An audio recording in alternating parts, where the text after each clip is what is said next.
Hello and welcome back to another Dare to Game video. Today we're doing another armor guide for Kingdom Come Deliverance 2's DLC, Legacy of the Forge.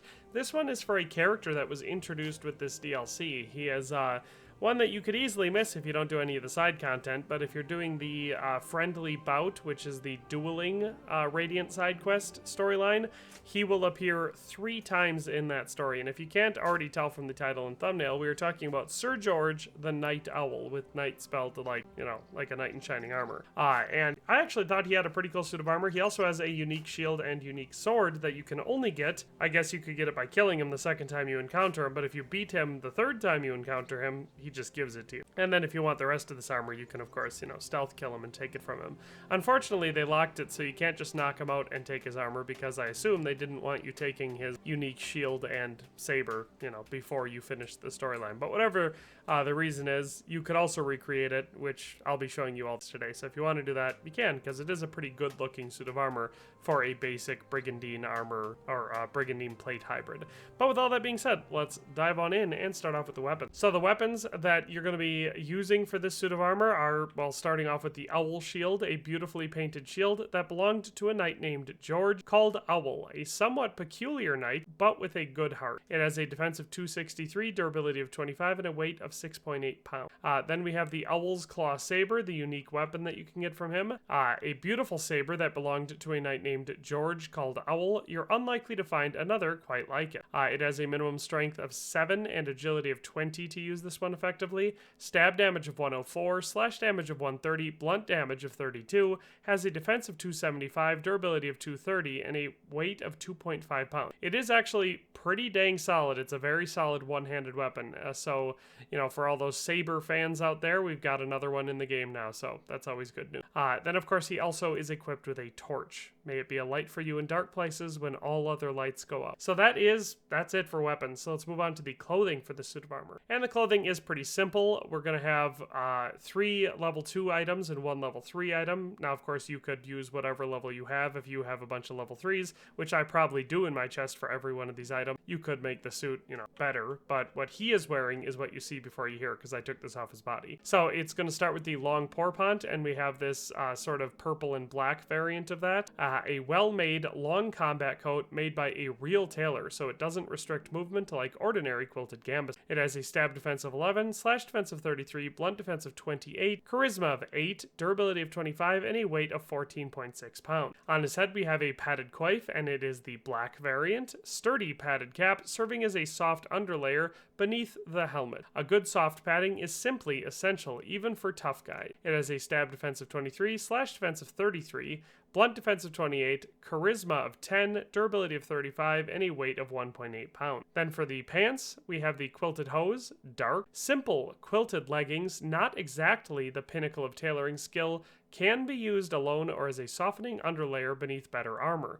These have a stab defense of 24, slash defense of 34, and a blunt defense of 28, with a charisma of 9, durability of 25, and a weight of 5.1 pounds. And lastly, we have travel boots, and of course, it's the black variant. Solid shoes with buckles that stand out for their durability and strength. They reliably protect your feet and give them a little comfort. A great choice for long-distance pilgrimages to the Holy See in Rome, to the Holy Sepulchre in Jerusalem, or to the end of the world in Santiago. These have a stab defense of 2, slash defense of 3, blunt defense of 2, charisma of 18, durability of 16, and a weight of 2 pounds. So that is it for the clothing. And if we're looking at this layer from the outside, I'd say it's a pretty basic one. You can tell it's definitely very dark themed, but so far it all does go together quite well. I've always been a fan of this specific gambeson. I really like the way it looked. But yeah, that's the clothing layer. Let's add the chainmail on top. So the mail he's wearing is just a level 2 variant of the Italian hauberk. He doesn't have a collar or a mail coif, so we just have this one piece. Lightweight short chainmail shirt with short sleeves. A stab defense of 15, slash defense of 30, blunt defense of 31, charisma of 6, durability of 25, and a weight of 50 pounds. Not much special to look at here. Obviously just makes it look a little bit heavier and louder, but also, you know, protection, I suppose, is one of the aspects for why you would want to have chainmail armor. on your suit. So that's our layer 2. And there we have the top layer. So like I said, it is a pretty good looking suit of hybrid brigandine and plate armor. Now you'll notice there are quite a few slots that we could fill up with other stuff to improve stats, but like I said, this is a character guide, so I'm not looking to improve the suit, I'm just showing you what he wears. So just starting us off with a level 3 variant of the Bavarian plate legs, and we're using a dark variant there.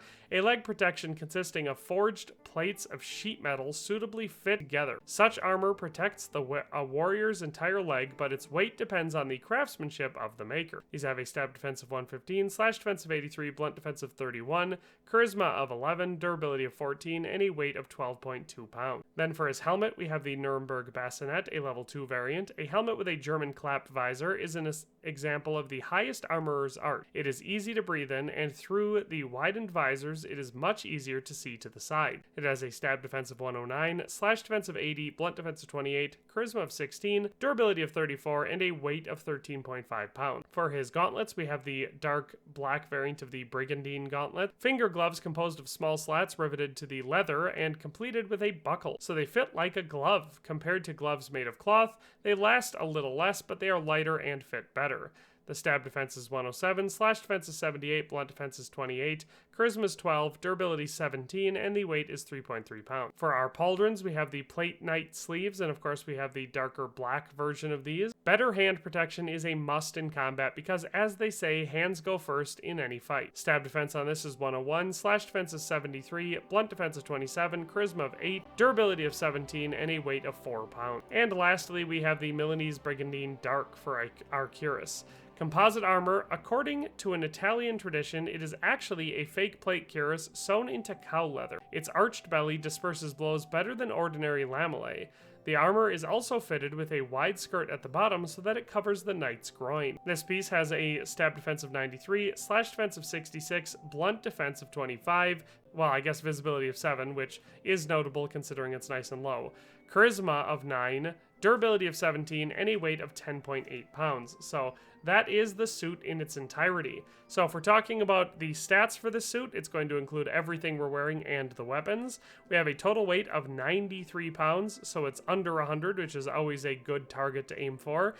Keeps you a little bit more light and nimble, keeps your stamina from draining so fast. We have a total value for, once again, the entire suit and the weapons of 9,063.2 groschen. So we are under 10,000 groschen, which is very, very appropriate for a low-level, sort of a traveling hedge knight type guy, which is the vibe that I definitely got from Sir George. And lastly, for our armor value, we have a head average of 110, a body of 120.3, arms of 148, and legs of 117.3, giving us an overall average armor rating, or AAR, of 123.9. So we are sub 125, so it's definitely a lighter suit as far as stats go.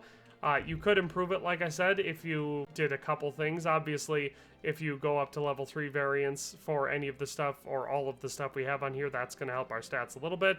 We could also have a mail collar and an outer garment to boost our stats, but overall, I'd say it's right about where it should be, and like I said at the beginning of the video, the reason I wanted to do this is because I actually really like the way this looks. So just looking at it from the outside, here's it with the visor up. You can see, like I said, it's got a very good balance of several different design elements that I like seeing together on a suit to make it look unique. So we do have that brigandine. You can see the mail. Since we're using the short sleeve Italian hauberk, it actually kind of layers with the pauldrons, so you can see our pauldrons on top are over top of the mail, but the rest of our armor actually slides underneath of it, which is an interesting and somewhat historically accurate thing, so I like seeing that sometimes happen in the game. Now, obviously, depending on the style of mail shirt you're wearing, it's not always accurate for it to do that, but when it's a short sleeve like this one is, it definitely makes perfect sense. So that is him with the helmet up, and this is what it looks like with the helmet down. So like I said, overall, really good looking suit of armor, and that's why I wanted to bring it to you today. So that is Sir George the Night Owl from the Legacy of the Forge DLC for Kingdom Come Deliverance 2. Hope you enjoyed this video, found it useful or entertaining, or just liked watching it, but that's all for today, and we'll see you next time. Thanks for watching another Dare to Game video. If you liked this video, please leave a like and a comment. If you haven't already, be sure to subscribe to the channel. If you like my content and would like to support this channel, consider becoming a member today for as little as $1.99 a month. It makes a huge difference. But in any case, thanks for watching and have a nice day. I'll see you next time.